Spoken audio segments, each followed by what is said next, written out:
Estland har lidit värre än Afghanistan, sa moderatledaren Carl Bildt när exilesterna i Sverige idag samlades för att fira 70-årsdagen av republiken Estlands tillkomst och förlorade frihet. Ett extra uppmärksammat jubileum eftersom Sovjetunionen valde just jubileumsdagen för att visa ut en oliktänkande fembarnsfamilj. Större uppmärksamhet kunde exilesterna i Sverige knappast räkna med, och det var Sovjetunionen som hjälpte dem. Samma dag som esterna firade republiken Estlands 70-årsdag tvingas familjen Reinmetz lämna Estland. Reinmetz är en av initiativtagarna till Harta 87, som manat till enad front i kampen för verklig frihet och parlamentarism i Estland. Hans fru och 5 barn utvisades också, eftersom Harga 87s medlemmar avsagt sig sovjetiskt medborgarskap och skrivit till USA om vad de kallar det förslavade estniska folkets tragiska situation. 70-årsjubileet lockade 1600 deltagare.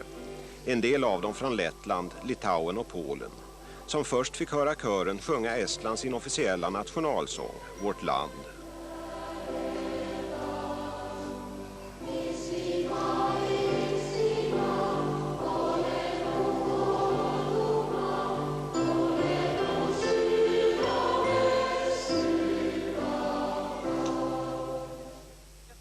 I människoliv och mätt i lidande så var det som drabbade Estland under och efter det andra världskriget värre än det som sedan 1979 har drabbat Afghanistan.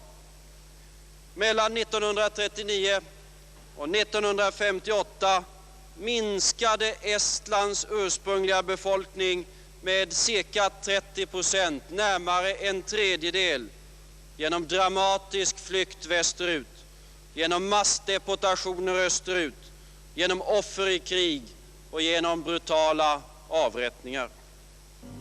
Moderatledaren slutade med ett leve för det fria Estland. Elago vaba esti. Mest intryck gjorde ändå de utvisade. Senaste veckan har 8 oliktänkande ester kommit till Sverige, ställda inför valet att förvisas till Sibirien eller resa utomlands.